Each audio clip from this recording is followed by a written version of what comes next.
আমাদের ঢাকার শিকারী মমতাজুর ভাই, মোহাম্মদপুর তার বাড়ি। উনি এই মুহূর্তে একটি গ্রাস কাপ মাছ আমরা দেখলাম, মানে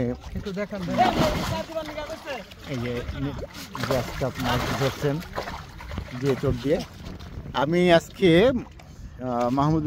মাহমুদ ভাই না, মুমতাজুর ভাই মোহাম্মদপুর ঢাকা থেকে আসছেন। উনি লেই টোপ তৈরি করছেন পাউরুটি দিয়ে, এবং কিভাবে লেই টোপ তৈরি করছেন আমি সেই বিষয়টা দেখাবো। দেখেন পাশে একটু শিমুল তোলা, আর উনি লেই টোপগুলো তৈরি করছেন। অধিকাংশ আমাদের রাজশাহীর অধিকাংশ শিকারী এই লেই টোপ তৈরি করা জানে না। যদিও আমার পেজে বা আমার তৈরি করা লেই টোপ দেওয়া আছে, তারপরেও লেই টোপ আমাদের এলাকার শিকারীরা জানে না বা শিখতে চায় না। আসলে লেই টোপের একটা মাপ আছে, আপনি শুধু তুলা দিলেই যে লেই টোপটা হয়ে যাবে তা কিন্তু নয়, এটার একটা মাপ আছে। সেই মাপটা কেমন আমি আজকে মুমতাজুর ভাইয়ের কাছ থেকে এই বিষয়টা জানবো। এটা আসলে লেই টোপ তৈরি করার বাটিটা হয় না, বাটিটা একটু বড় হওয়া দরকার ছিল নাকি ভাই? জি ভাই, হ্যাঁ, আমি যতটুকু জানি সেই হিসাবে বলছি কিন্তু, কারণ এই লেই টোপ তৈরি করার একমাত্র সবচেয়ে বড় উস্তাদ বলবো আমি টাঙ্গাইলের শিকারীরা, টাঙ্গাইল গাজীপুর এই এলাকার শিকারীরা সবচেয়ে বেশি ভালো লেই টোপ তৈরি করতে পারে, এবং তারা বিন্নিধারের লেই টোপটা সবচেয়ে তাদের বেশি পছন্দ। এখন আচ্ছা, আমি যে এই লেই টোপটা তো হয়েছে, আমি কীভাবে বুঝবো যে তোমার লেই টোপটা তৈরি হয়ে গেছে? আপনি আমাকে একটু বুঝাই বলেন। স্যার, এটা অ্যাকচুয়ালি মেজারমেন্টের মধ্যে, হ্যাঁ আচ্ছা, আমরা এই যে লেই টোপটা দেখবো, কীভাবে বুঝবো এটা যে লেই টোপটা আমাদের হয়ে গেছে? এটা একদম নরম, হ্যাঁ সফট, হ্যাঁ, কিন্তু টোপ দিলে ছুটবে না। আচ্ছা, এটাকে একদম টান দিয়ে কেটে কেটে যাবে এই আর কি। এই যে কোনো কিছু বাঁধবে না, তুলা দেখা যাবে না, শুধু এই যে হালকা দেখা যাবে। আচ্ছা, এটা হচ্ছে যত বেশি ফেটানো যাবে তত এটা বেশি আঠা হবে এই। আর এই ছাড়া নিয়ম হচ্ছে পাউরুটিটা ভিজাই নিয়ে হালকা হালকা পানি দিতে হবে আর ডলতে হবে। আচ্ছা, আপনার মুমতাজ ভাইয়ের কাছে শুনলেন যে লেই টোপটা কীভাবে তৈরি করতে হয়। মুমতাজ ভাইকে আমার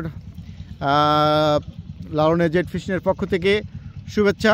উনি সুদূর ঢাকা থেকে আসছেন মুমতাজুর ভাই। আর আমাদের ঢাকার অনেক শিকারী আমাদের রাজশাহীতে রাসেল ভাইয়ের পুকুরে আসছিলেন, সেখানে রাহেল ভাই আসছিল। রাহেল ভাইকে চেনেন? হ্যাঁ ইনশাআল্লাহ, উনি ঢাকাতে বাসা। হ্যাঁ, ঢাকাতে বাসা, আমাদের এখানে আমার পুকুরে আসছিলেন উনি। তো রাহেল ভাই আসছিল। রাহেল ভাই গতকালকে ওরা ইয়েতে ছিল, সেটা হচ্ছে যে রামসাগরে গতকালকে বাবুর সঙ্গে রংপুরে বলে নওগাঁর বাবুর সঙ্গে ওরা মাছ ধরছে। গতকালকেও একটা হিট করেছে ব্রিগেড, অনেক বড় হিট ব্রিগেড। তো কালকে ওনার সঙ্গে আমার কথা হয়েছে। তো রাহেল ভাই যদি এই ব্যক্তিকে দেখেন, রাহেল ভাই এই ব্যক্তিকে যদি চিনেন তাহলে পরে ওনার বাড়ি মোহাম্মদপুর, মুমতাজুর ভাই। তো ঠিক আছে, আমরা লেই টোপ দেখলাম। এই লেই টোপ এইটা বড়শিতে গেঁথে এর সঙ্গে পিঁপড়ার ডিম মিক্স করে তারা ফেলবে। আমি কীভাবে ফেলবে সেটা দেখাবো। আমার ডিমটা ভালো হয় না আজকে। দেখেন পিঁপড়ার ডিম, এখন এই শীতের সময় ঝরঝরে ডিম পাওয়াটা খুব বিপদ। এর সঙ্গে উনি আরেকটা কী জিনিস দিচ্ছে, এটা কি দিলেন? এটা একটা পাউডার, বানানো পাউডার, ছাতু। এটা বলে কি ছাতু, কি দেওয়া আছে তা বলেন, দর্শকরা দেখবে, একটু শিখবে।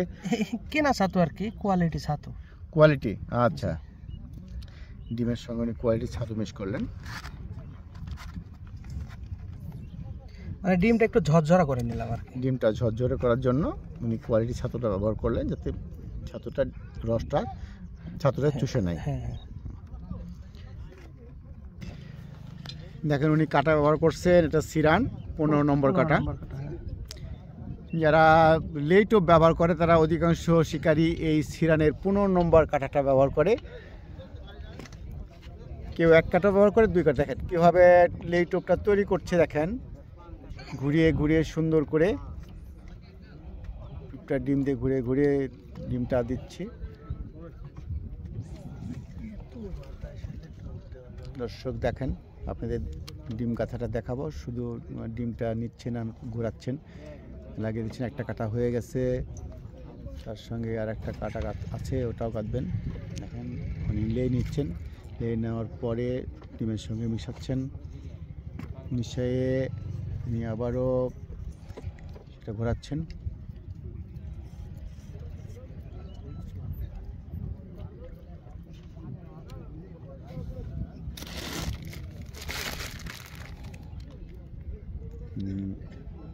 একটু হলুদ পাউডার হলুদ পাউডার মিশিয়ে দিলেন।